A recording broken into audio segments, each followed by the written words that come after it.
The Amarr Empire is a theocratic monarchy, which can best be described as a single state made up of 5 vassal kingdoms, governed by princes known as the Amar Heirs, who submit to the central authority of the Amar Emperor.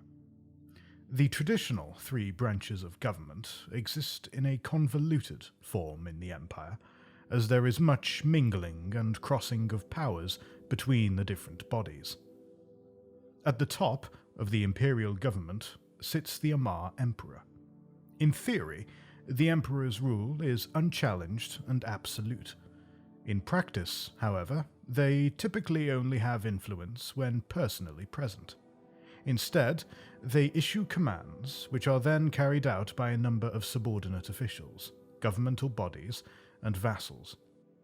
While an emperor can make decisions that run counter to the wishes of their subordinates, they do not do so without assuming some measure of risk.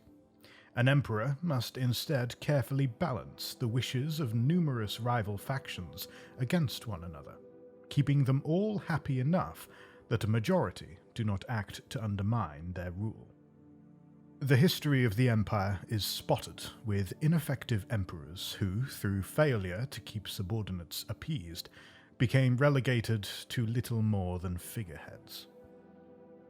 The first Amar emperor was Amash Akura, who founded the Amar Empire in 16,470 AD. Amash Akura laid down many of the laws and regulations of the empire, and established the basic form of government that continues to modern times. Amash Akura himself was an emperor as traditionally envisioned, holding tremendous sway and issuing laws and proclamations on his own volition. He formed the Council of Apostles to assist him in ruling, and, as a highly religious man, merged the church with the government. After Amash Akura passed away, the role of emperor became less vital. Without the personal charisma and influence of Amash Akura, the emperor became the first among equals on the Council of Apostles, rather than its undisputed leader. The emperor was nominally the head of state of the empire, but did not act on their own whims. Instead, they governed with the council, acting more as an officiator and tiebreaker than a director. The emperor remained a figurehead for the people, and all laws and decrees were issued in their name, but they rarely were able to act without the express backing of the council as a whole. This method of governance continued for thousands of years. It was first disrupted during the reign of Zaragram II, known among the Amarr as the Mad Emperor. Zaragram II issued numerous small decrees and effected changes in law to slowly give himself more and more power. By the end of his reign, he had declared himself the worldly avatar of the divine, and had become the unquestioned sole leader of the empire. However, he was assassinated, and the Council of Apostles began undoing his numerous changes. Despite the efforts of the Apostles, enough small changes remained undetected to allow future emperors some leeway in writing and determining imperial policy and law. This finally came to a head in 21,875 AD, when Emperor Hidaran V came to power and initiated the moral reforms. The reforms were aimed at consolidating the power of the Council of Apostles in the hands of the Emperor, raising them from a first among equals to a true head of state. Though the Council objected, Hidaran V had secured the loyalty of 5 of the most powerful families in the empire. Together, they defeated the Apostles and thoroughly changed the nature of the Emperor. Following the moral reforms, the Emperor became the primary ruler of the empire, with each of the 5 families who had supported him as his direct vassals and potential heirs. These families, which came to be known as the Amar Heirs, would compete with one another following the death of an emperor in an effort to name their chosen head as the new emperor. This tradition continues to the modern day. The Emperor has numerous roles within the government of the Amarr Empire. They are both sovereign of the Amarr state, as well as the leader of the Amarr religion, and draw authority from both secular and divine sources. The Emperor has often been termed a God Emperor, because of their connection with God. But, aside from Zaragram II, no Emperor has claimed to be an actual deity, or to hold any special powers. Instead, the Emperor is thought of as the mouthpiece of God in the mortal world, carrying out God's rule. Primary among the Emperor's duties is that as enforcer of the Scriptures. The Scriptures, which constitute the holy laws of the Empire, are many, and it is the Emperor's duty to see that they are enforced. Despite being the most important of an Emperor's roles, it is also the role in which the Emperor is most limited, as they must rely on subordinates for actual action. To this end, the Emperor issues commands to the Amar Heirs, the Imperial Chancellor, the Imperial Navy, the Ministry of Internal Order, and the other groups of the Privy Council. These groups are then expected to carry out his orders within their domains, at the risk of severe punishment should they refuse or fail. In practice, the Emperor must carefully balance the desires of their many subordinates in issuing commands. When a solitary or small number of subordinates might object, the Emperor can be secure in the knowledge they will act or draw the ire of his supporters. A widely unpopular declaration, however, can be met with a unified refusal, thus undermining the Emperor's authority and increasing the likelihood of future dissent. Often, an Emperor will play two rival groups against one another, keeping the two focused on each other and thus easily pliable for the Emperor themselves. While in ancient times the Emperor would involve themselves in many minor matters, since the conquest of Athra, the Emperor rarely involves themselves directly in issues that do not affect the entire empire. Such intercessions are considered breaches of tradition. In those rare times when the well-being of the entire empire is threatened, the Emperor's rule is seldom challenged. The Emperor also has tremendous sway over the creation and issuance of new laws within the empire.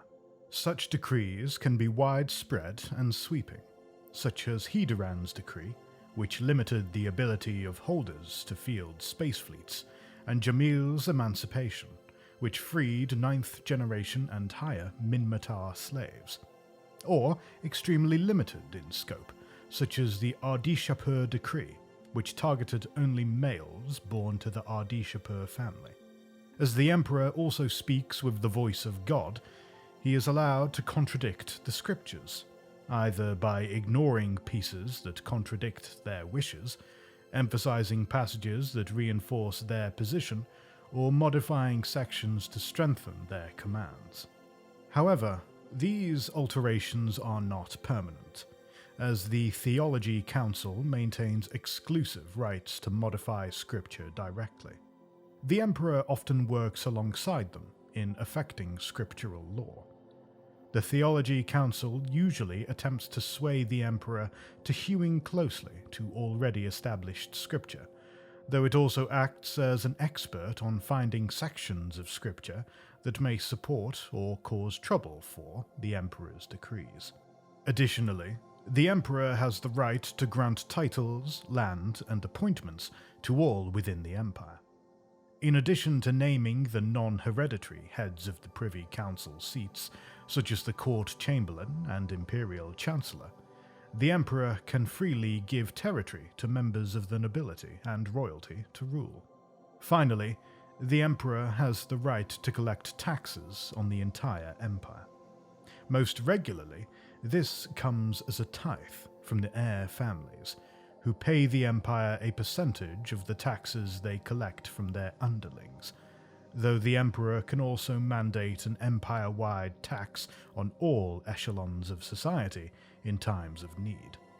The Emperor gives final approval on where the Empire's coffers are spent, which can assist him in gaining sway over the many factions beneath him.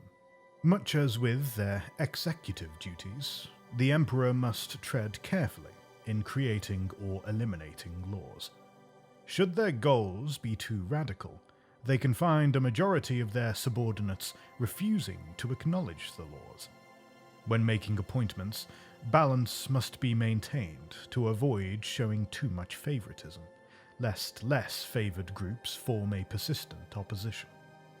Thus, the Emperor must often politic between the various groups, finding enough support that potential opponents will have no choice but to act or be ostracized. In theory, the Emperor is the highest judicial authority in the Empire. They are able to overturn any ruling set forth by other courts or the heirs. In times past, the Emperor held an open court where they listened to the disputes of high-ranking individuals and laid forth judgment. As the Empire grew, however, this practice became increasingly difficult to maintain, and by the time of the moral reforms had died out completely. Instead, the modern Emperor levies judgments only in the most extreme cases. Typically, this involves actions which directly involve the Emperor themselves, or concern the entirety of the Empire. The title of Emperor has never been strictly hereditary in the Empire. Amar Heirs' successor was not related by blood to the Emperor, though some emperors have been succeeded by blood relations. Prior to the moral reforms, the Emperor was selected from a serving member of the Council of Apostles by vote. Various candidates were nominated, and each apostle carried one vote. Early in the Empire's history, there were times when politicking slowed the selection process, creating gaps of years where no emperor reigned. In response, the council decided they should be locked in seclusion until an emperor was selected. An emperor, at this time, required a 2/3 vote to be elected. Following the moral reforms, the Council of Apostles was demolished, and the imperial throne instead became limited to the 5 heir families. Rather than being selected through vote, the 5 chosen heirs instead compete in a number of succession trials to determine their worth. The trials are chosen by the Succession Committee, a group comprised of top religious officials, who then call on the heirs to complete them. Over the years, many different trials have been performed. Recently, during the trials to select the successor to Heirs VII, they consisted of a designated champion and 3 wingmen competing in frigate duels against the other champions. This method proved somewhat unpopular with the heirs, as it took much of the process out of the hands of the heirs themselves. The Amar Heirs are the heads of the 5 royal families, 4 of whom assisted the Emperor during the moral reforms, who hold permanent seats on the Privy Council. The original 5 were the Ardishapur, Kador, Khanid, Khor Azor, and Sarum families, though the Khanid family was removed following the Khanid Rebellion and replaced with the Tash Murkon. The heirs are often compared to kings or princes of their individual realms, and function in much the same way the emperor does, albeit on a more limited scale. The heirs are responsible for enforcing the empire's laws, creating their own laws and collecting taxes, regulating trade, and acting as judiciary within their domains. In many respects, they are less fettered than the emperor, as their domains are so subdivided that organized opposition can rarely mobilize. However, in the event of widespread abuses by the heir, repercussions have been known to happen. In order to ensure the throne and empire would remain stable following his death, Emperor Heirs V had the Theology Council devise the succession trials, so that one of the heirs would ascend to the throne peacefully. The council also designed the ritual of Shathol's Sin, with the assistance of the Ardishapur heir, in an effort to keep the losing heirs from attempting to undermine the new emperor, by forcing them to perform ritual suicide. Following the Khanid rebellion, Emperor Hidaran VII selected the wealthy Tash-Mer-Khan family to replace the Khanid family on the Privy Council. The Tash-Mer-Khan already held extensive territory and assumed control of many systems abandoned by the Khanid. In addition to their places on the Privy Council, the 5 heir families also split the majority of the empire amongst themselves.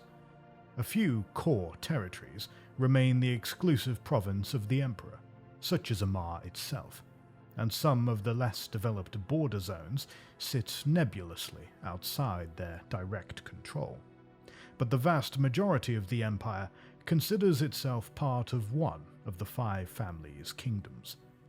3 families, Kador, Khor Azor, and Tash-Mer-Khan, lend their names to entire regions, while the Ardishapur family controls parts of Lower Domain, and the Amatar Mandate and the Sarum family controls much of Upper Domain.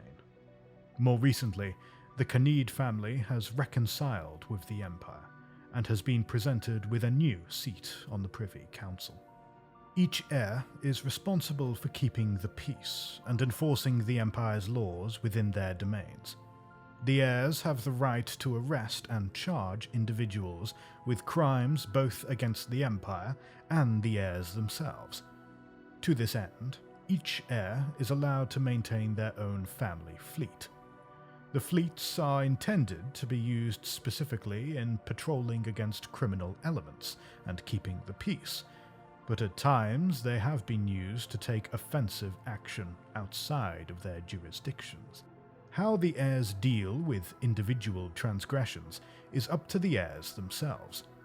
Some can take rather extreme measures to ensure their laws are followed. Because the heirs have thousands of holders as direct subordinates, rather than the limited number the emperor must deal with, the heirs have to worry far less about offending or upsetting them. It takes massive systemic corruption and abuses on the part of the heir to invoke a coordinated retaliation by their underlings. In addition to enforcing the Empire's laws, heirs are able to issue their own decrees and laws which apply only to their domains. These laws can be broad or limited, for the greater good or utterly capricious. These laws are non-binding to the Empire as a whole, instead being limited in scope merely to the heirs' domains. However, the heirs are usually expected to respect the authority of their fellows, such that a criminal who escapes to another heir's systems will be captured and extradited. Nonetheless, there have been incidences where the heirs have sheltered criminals from their rivals for various reasons. The heirs also collect taxes from their holders, usually directly. As there may be many different levels of holders within their domains, this can sometimes lead to a double taxation on lesser holders. Depending on the predilections of the heir, they may provide lesser tax rates to holders who must pay a tithe to a superior holder, or they might simply force the holder to pay both taxes. The heirs rarely bother taxing commoners directly, instead relying on the holders to establish and collect the taxes. Trade regulations in the Empire are mostly left up to the heirs to decide for their own domains. The Tash-Mer-Khan region is known as a place of free trade, with relatively few tariffs and burdens, while the Kador region tends to have much more restrictive policies. Individual heirs can establish their own trade missions with other sovereign entities, as well as other regions of the empire. Unlike the emperor, the heirs continue to hold public courts. These courts are usually held in the royal palace on the family's capital planet, but there is nothing restricting the heir from opening court in any location. These courts are typically held to resolve civil disputes between holders in the heir's domain, though in rare cases, high-profile criminals may be tried in front of the heir, particularly when the heir is the one who levies charges. Often, the heir makes decisions on their own feelings, though they may receive advice from a legal expert on applicable laws in the scripture. The heir's judgment on a matter is final and is rarely contested. Appeals to the Theology Council or Speakers of Truth may be made, but such requests are rare. Making an appeal of an heir's decision is seen as a direct challenge to the authority of the heir. Particularly for a holder who lives within the heir's domains, this can be an untenable position to take, as even if the appeal ends in his favour, he must live with the knowledge that he directly challenged and embarrassed his liege. Additionally, appeals are rarely heard by the Theology Council, even when they are made, as the council rarely wishes to undermine an heir in the first place. On rare occasions, an heir may request the presence of one or more justices from the Theology Council to assist with a judgment. This serves several purposes. First, it lends any decision additional weight, ensuring that no one less than an emperor or speaker of truth may overrule it. Secondly, it allows the heir to pass most of the decision-making process off to the justices, allowing him to shoulder less criticism for an unpopular decision. The holder class makes up a diverse Byzantine hierarchy that sits below the heirs. In some senses, the holders can be thought of as simply heirs on a small scale. They possess many of the same general powers as the heirs do, though they are far more restricted and must adhere to the whims of the heirs themselves. However, the majority of holders are much more hands-on in their approach to governance than the heirs, and are personally responsible for more mundane aspects of rule. In general, holders can be grouped into 3 basic strata, though these are rough approximations and may vary greatly from region to region, and even system to system. At the top, just below the heirs themselves, are holders who maintain authority over constellations or other ad hoc groupings of solar systems. These holders are present across the Empire, except in core systems with higher populations. In some cases, they maintain adjacent systems, though others may have, through rewards, marriage, or other political maneuvering, gained authority over disparate land-granting titles. Roughly equivalent to these holders are those who oversee individual systems. While seen as direct vassals of the heirs, they are occasionally, unofficially, obligated to submit to the authority of holders who control several systems. Many of these holders can shrewdly utilize their own power to put themselves on a nearly equal footing with their more entitled brethren. Additionally, in the more populated core worlds of the Empire, a holder who oversees a single system may be richer, more powerful, more influential, and have greater prestige than a holder who oversees several systems in low security space. The constant politicking and maneuvering between the two makes up much of the court intrigue within the Empire. Below these 2 groups are the Planetary Holders. Despite their name, these holders are not necessarily responsible for a single planet in its entirety.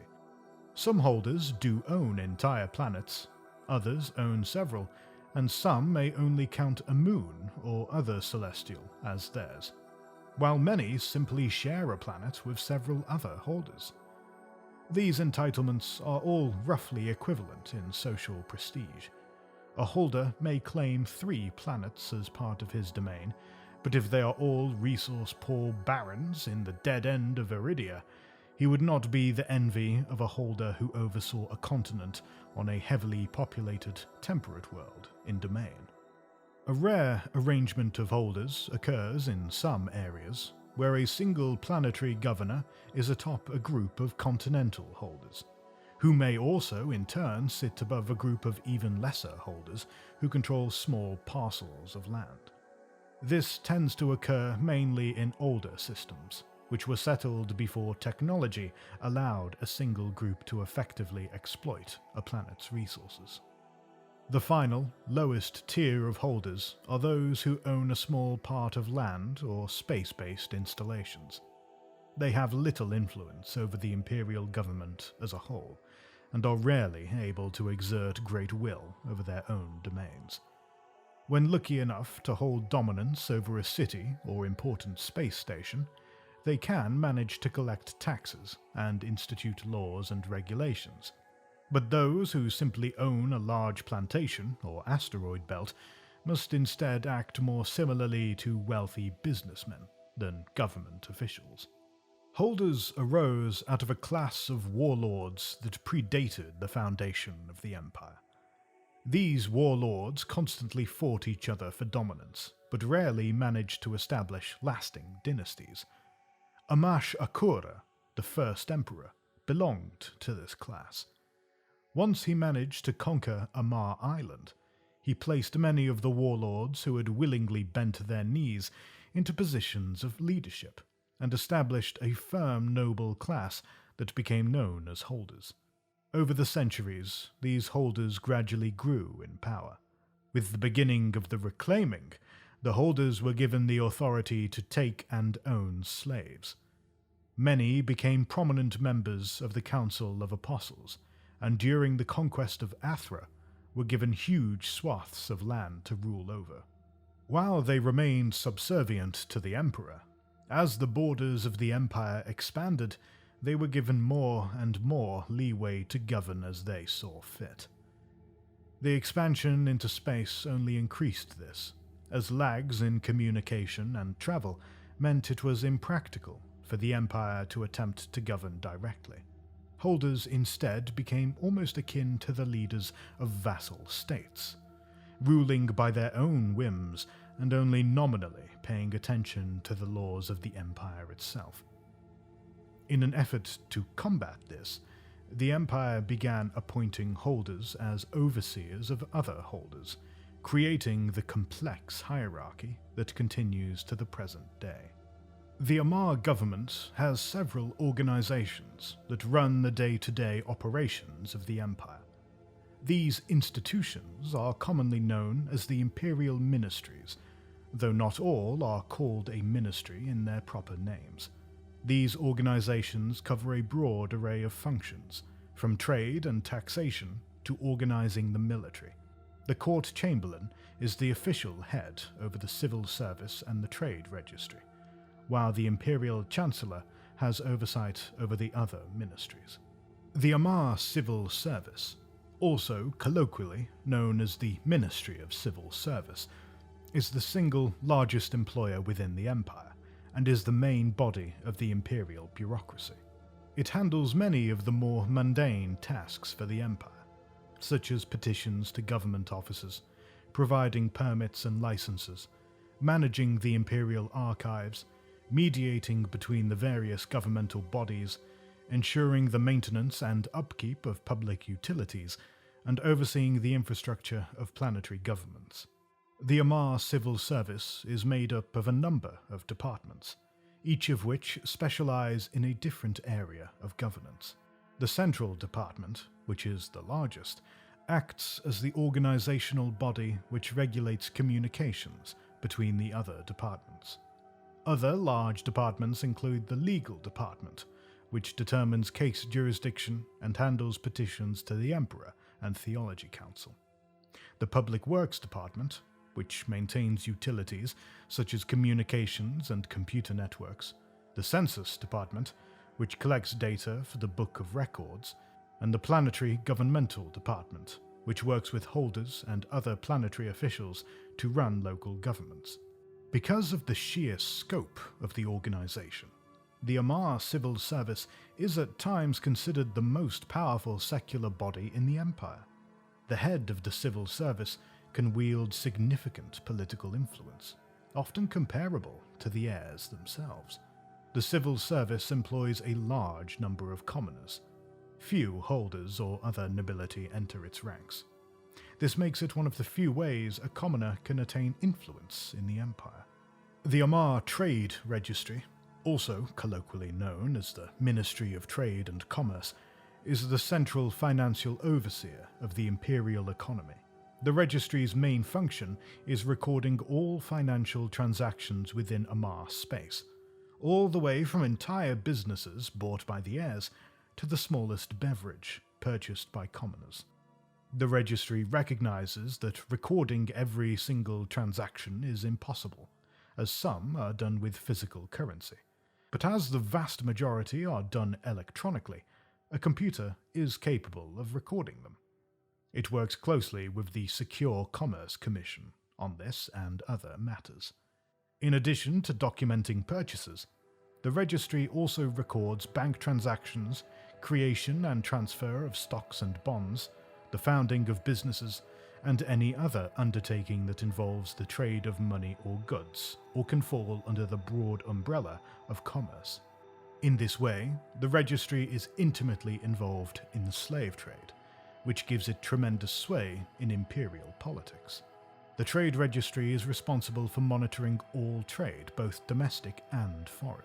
It is the primary branch of government responsible for customs within the empire. It works closely with the Ministry of Internal Order to combat smuggling, while it must often compete with the Ministry of War for proper funding of its police vessels. The registry sets and collects all imperial tariffs, while monitoring any tariffs set by the heirs and holders and ensuring they comply with any imperial mandates, such as ensuring that goods from the Caldari state are not taxed at a greater rate than similar products from the Galente Federation. As its final, but perhaps most important duty, the Amarr Trade Registry contains the Imperial Taxation Collection Office. All imperial taxes are collected by the registry, while it also makes sure other taxes in the empire adhere to imperial law. At times, it will contract out tax collectors for the heirs or holders to assist with proper collection and accounting, but most holders wish to use their own staff for this purpose. The Ministry of Internal Order is the primary intelligence and police force of the empire.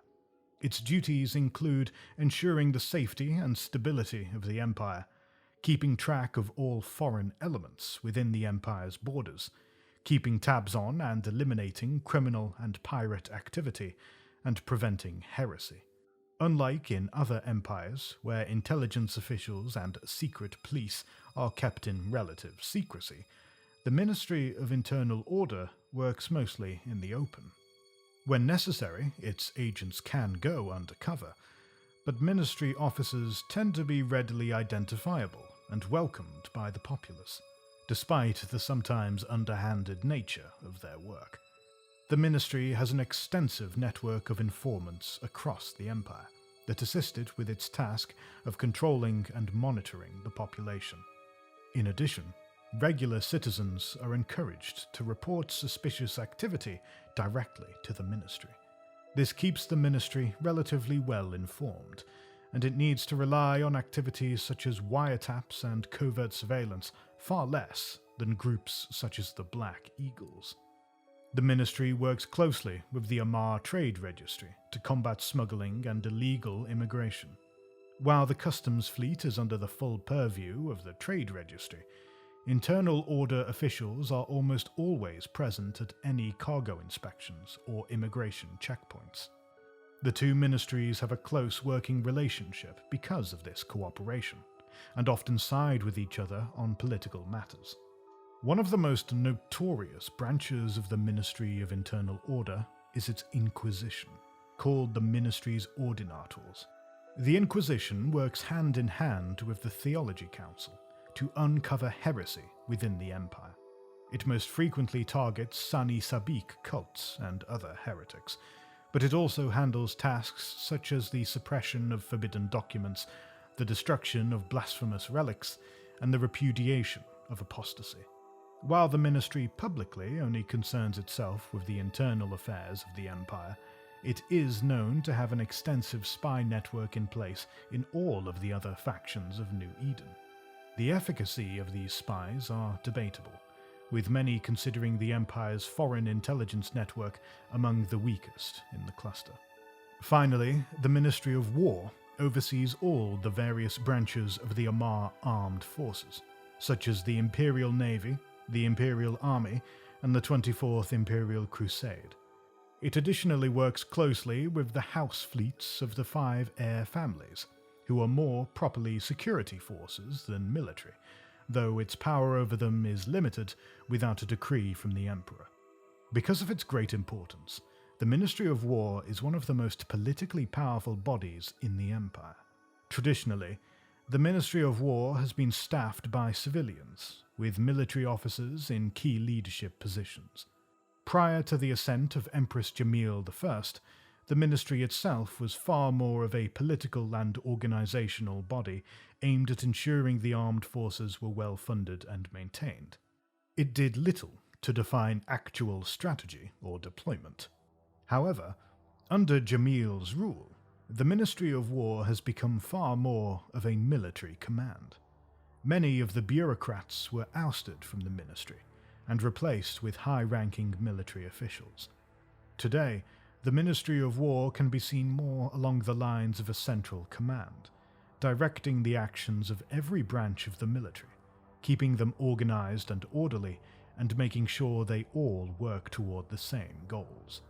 Even with these changes, the ministry continues to concern itself with constructing and maintaining the Amarr Navy and 24th Imperial Crusade's fleets, as well as equipping the other branches of the armed forces. The majority of its funding goes towards these ends, especially as the Empyrean War grows in scope. The Ministry of War often chafes against the family fleets of the 5 heirs. Because the fleets do not coordinate with the ministry, many politically unfavorable situations can arise. It also technically has no control over the Amarr fleet, though prior to the Ardishapur takeover, it treated the Amarr fleet as a lesser branch of the Amarr Navy. Currently, the ministry wields only minor influence over the direction of the Amarr fleet. It also coordinates closely with the Royal Khanid Navy and the Kaldari Navy, typically on joint training exercises and patrols.